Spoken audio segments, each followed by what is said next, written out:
Now it's my pleasure to invite Dr. Sean McDowell to join us. And he is going to share with us more about reaching today's generation.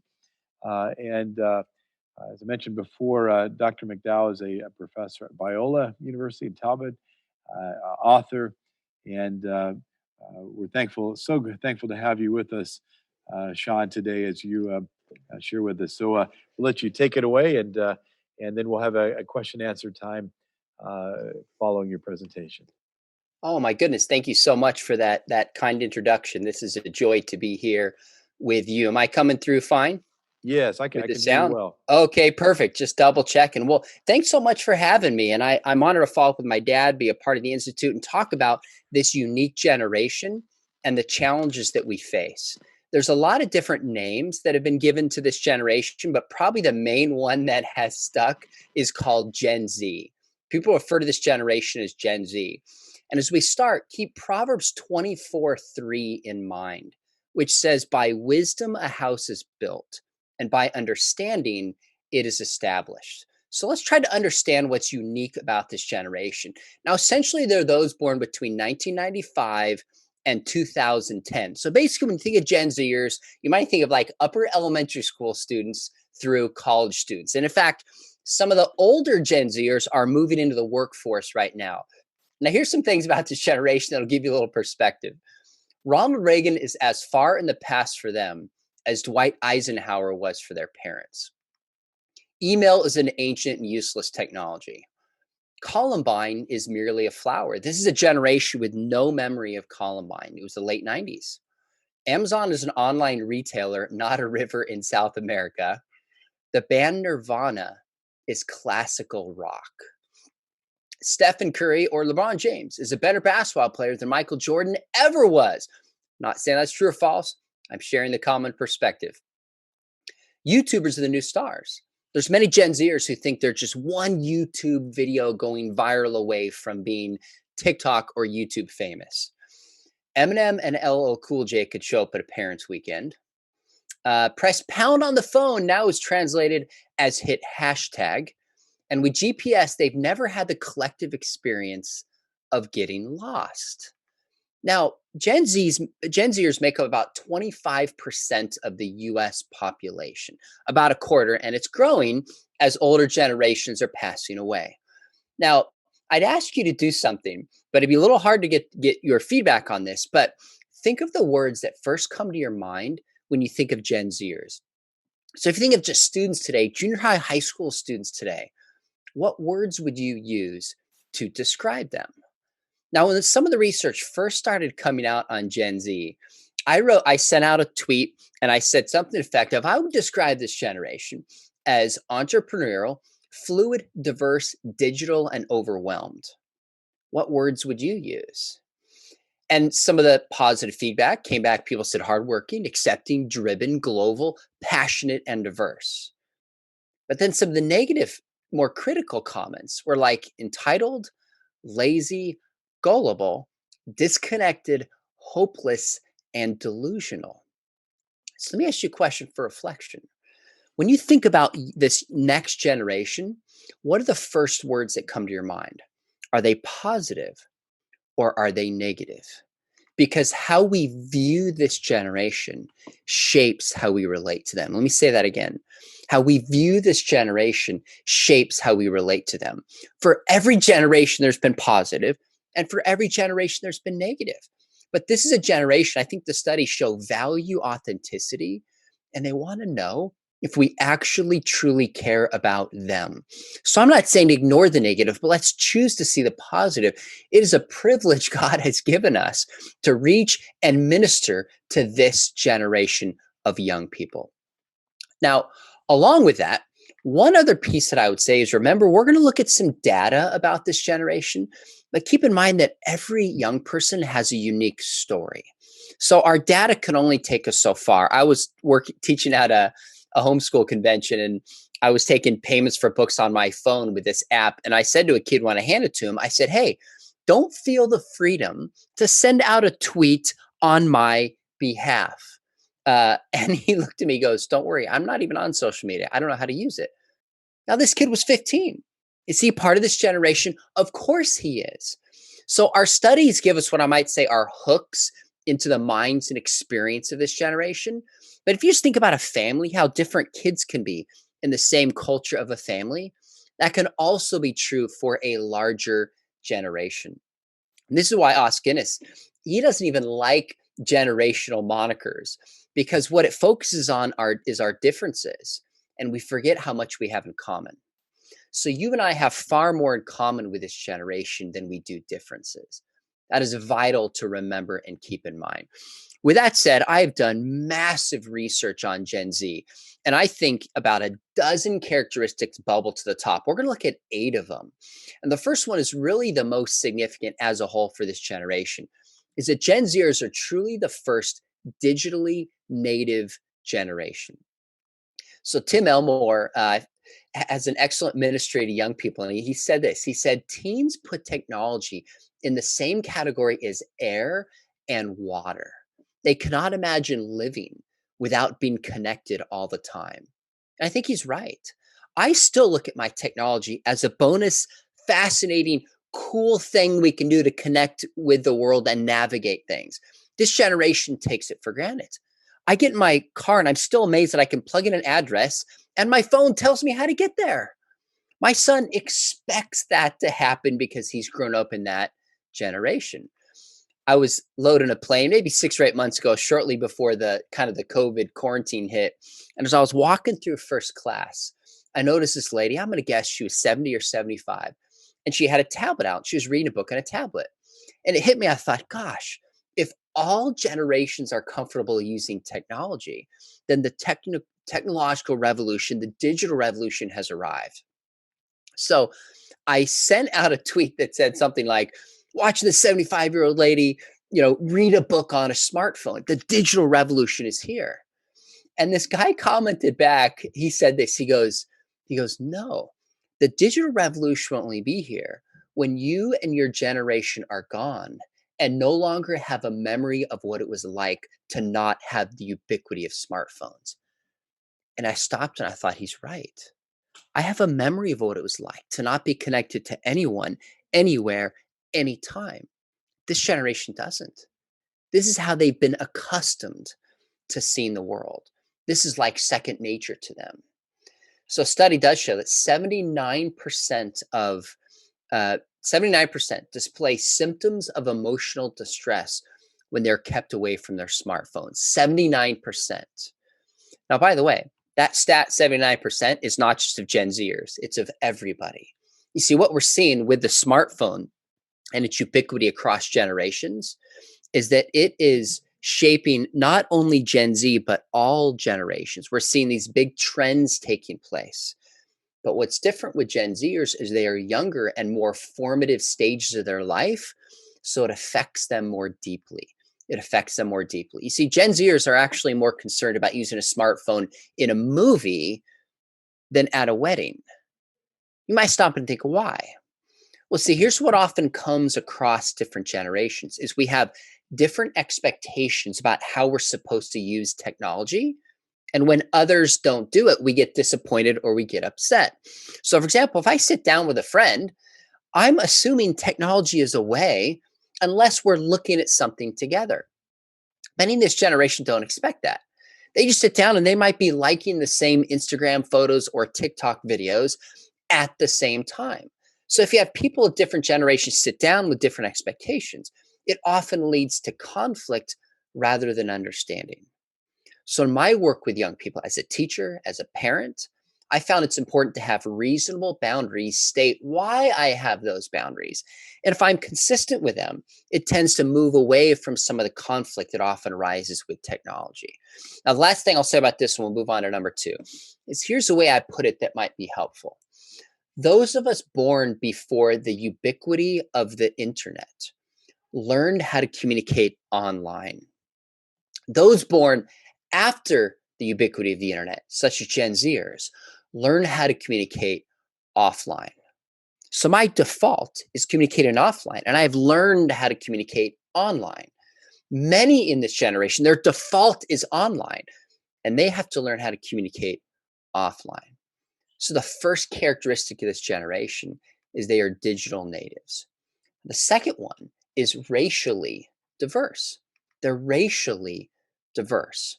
Now, if I were to ask you what the most common uh, last name in America is, pretty quickly somebody would say Smith. Do you know what very soon it may be if trends continue? Very soon, the most common last name in America just might be Rodriguez. The Hispanic population has grown between 2000 and 2010, right as Gen Zers are born and growing up, 4 times the rate of the entire population. It's grown substantially. So, for this generation, the idea of a Black president is not exceptional, it's normal. Now, wherever you stand on the political spectrum is not my point here, but I remember in 2008, when Obama became president, there was a hope that, okay, given our past, maybe this will be a positive step moving forward. And I talk with my parents and in the past, my grandparents, you get a perspective of where America has been. This generation, if they're not talking to their parents or grandparents about this, and many are not, don't have this perspective, personally at least, of where America has been. So the idea of a Black president was not exceptional to them. Gen Z, by the way, is the last generation that would be majority white. They're the last generation, about 52%. But the next generation, whatever they call them, some are calling them Gen Alpha. I guess you run out of the English language, we move to the Greek alphabet. But the next generation will be the first non-majority white in years in modern American history. Now, I was given a talk very similar to this up in place like Coeur d'Alene, Idaho. And I could tell they were looking at me like I was crazy because not all of them, but a few of them gave me a look like this doesn't apply to me because there's just not as much racial diversity up there. It's just the way it is. And I made a point. I said, look, some people may live in communities that are not as ethnically diverse, but because of smartphones and social media, everyone in this generation experiences it. In fact, you could argue that diversity is one of the primary ethics promoted to this generation. Used to be tolerance, and that's still big. Now you might argue that it's a kind of diversity or inclusion. Third thing about this generation is you might say they're post-Christian. Now, let me explain what I mean by this. I don't mean that our whole country used to be Christian and now they're not. That is way too simplistic. We're seeing this growing of this category called the nuns, N-O-N-E-S. And some of this is just people who formally identified as Christians are no longer taking that moniker and are defining themselves separately. So some of that movement to the nuns is just a clearing out of how people identify themselves. But the larger point I would argue is that this generation has been deeply shaped by a secular worldview more than previous generations. I think that's true in the church. I think that's true outside the church. Let me give an example in the church. I was speaking with some students recently at a great Christian school, and I walked up to the board and I said, define for me who you think is the person who's truly free. They talked amongst themselves. They came back to me and they said, the free person is the one who can do whatever they want without restraint. I said, okay, give me a scenario what that looks like. And they said, the free person is someone alone on an island and nobody is stopping them from doing anything they want to. I said, okay. I said, if you add God to the picture of freedom, what would this change, if anything? Talks amongst themselves. They came back. They said, well, if you add God, now freedom is doing whatever you want without restraint, but now there's consequences. Do you realize what God adds to the picture in their minds? Only consequences. That's it. No wonder that's not a compelling worldview to many of them. I won't go into all the details, but I walked through them. I said, look, ironically, the Bible, you guys understand freedom from, but you don't understand freedom for something. If the Christian story is true, we have been made to be in a relationship with God and other people. So the person you defined as free is actually the least free person because they're not in relationship with God and other people, which is what they're made for.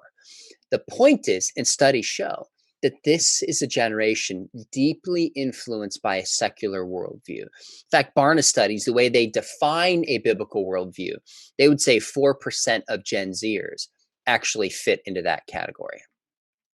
Now, the fourth thing about this generation is that they're fluid. You might say ambiguous. Things that were fixed in the past are no longer as definitive and fixed now. And some of this is technology, blurs the lines between, say, public and private, between work and home. Things are blurry, but we also see this in the family. So if we go back to the 80s, what was the family defining television show? I think we'd say it was the Cosbys. Mom and dad together, nuclear family. Move in the 90s, and the kind of the family defining program was probably Friends, which is a bunch of friends coming together with no commitments. And then you move into 2000s and you have Modern Family, which just ended, which completely defines the family basically however you want to understand the family to be. You see how this shift has taken place. What used to be defined, now you could say is blurry. So we now have 3-parent families, working moms, same-sex households, stay-at-home dads, and couples choosing not to have kids.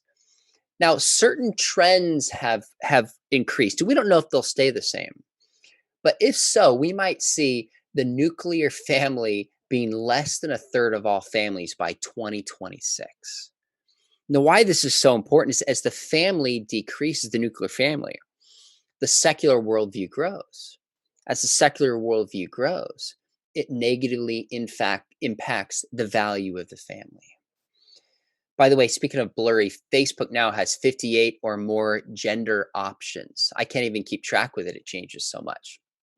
In the Gen Z study by Barna, they said that only half of teens today believe that gender is defined by one's sex at birth. When I work with students and I take questions, some of those common questions are things like, I'm pansexual, I'm polysexual, I'm asexual. What does the Bible make of this? Things that were once fixed or seemingly fixed have become much more blurry for this generation. Fifth, I would say this generation is overwhelmed. They're overwhelmed. There was a Time magazine about Gen Z, and Susanna Schrobsdorf, who's the author of this, she said there was a pervasive sense that being a teenager today is a draining full-time job that includes doing schoolwork, managing a social media identity, and fretting about career, climate change, sexism, racism, you know it. And that's why 68%, 2/3 of this generation would say they feel overwhelmed by everything they have to do each week. And a simple way to understand this is I remember when I was growing up, there was kind of, if a kid was bullied, you could go home and escape it. If it's the worst, you could go to another school. Now you can't. Because of social media, you can never escape it anytime, anywhere, and there's even more people piling on. This is a generation that just feels overwhelmed, and many of them feel like they can't escape the constant pressures from the world they live in. And that brings us to 6 is lonely. Lonely. In her book, iGen, San Diego State sociologist Jean Twenge says Gen Z is on the verge of the greatest mental health crisis in decades. And she said this before COVID. We are still dealing with some of the fallout from this quarantine and COVID that is having a major factor on the mental illness, not only of this generation, but all generations. And we are seeing it affect especially young girls even more than guys. 7th, I would say this generation is pragmatic. And I'll give you an example of this. I had trouble with my plumbing. I was going to call a plumber. My son, who's 16, this is maybe a couple years ago, he goes, Dad, just watch it on YouTube and figure it out. So I pulled up a video, watched on YouTube, and I figured it out. I didn't have to call a plumber. There's a sense with this generation that they can just Google anything. They can research it. They can find an answer. Now, sometimes that leads to shallow, simplistic answers. That's a separate problem. But there's something pragmatic about this generation. There's also a sense with this generation. If you look at the studies, they're less likely to be sexually active, more likely to wear a seatbelt. Well, that's good on its surface. But one of the reasons is there's so many parents that have been helicopter parents, not allowing this generation to fail, that there's no coincidence that we have a generation that's so fragile, that many of them talk about microaggressions and the smallest ways you deeply insulted them because they have not been raised with tough skin, so to speak, how to deal with failure and difficulty. I'm not saying all of them. Of course, that's not the case, but for many in this generation. Now, let's look at the last one that I think is just as pivotal as the first one. This generation is individualistic. Now, I'm not saying they're uniquely selfish. Some would say the baby boomer generation was Generation Me. With the millennials, I think around 2014, Time had a cover story and they said the me generation. If they did a cover story on Gen Z, it might say the me generation. There's something about this generation where they've been trained to think that they can conform the world to themselves rather than needing to conform themselves to the world. So Ann Fisher, who's written a ton of this generation, says Gen Z used to having everything personalized just for them, from playlists to news feeds to product features of all kinds. They've grown up expecting that. In other words, so maybe some of you will remember these commercials. Coke versus Pepsi. Do you remember these commercials? Probably, I don't know, 80s is probably when they came out, maybe early 90s. And I've thought back on these commercials for some reason. And it hit me that the idea is that there's really, if you want a soda, you could get a Dr. Pepper, you get a Sprite or 7-Up, but really there's two options, Coke or Pepsi. Well, that's no longer true today. Now you can buy your own soda making machine to the fizz level you want, to the exact flavor you want, the size you want. And if that's not enough, you can get a Coca-Cola with your name on it. You see, this generation is trained to think without even realizing it, that everything exists for them and their individual preferences, and they can tailor the world to how they feel. So Brian Kissinger, I found this great quote. He said, talking about Gen Z, he said, they don't have to listen to top 40 radio anymore. They can listen to Spotify or Pandora. They don't have to watch network TV. They can stream Netflix. He says these things teach, and use the word intentionally, teens that they're the center of the universe, that life will tailor itself to their tastes and schedules rather than the other way around. So, the word in 2016 of the year was post-truth. You see, the idea of truth implies that there's an external reality outside of myself that I have to conform myself to. But this generation is told by their experience that they don't have to conform themselves to an external reality.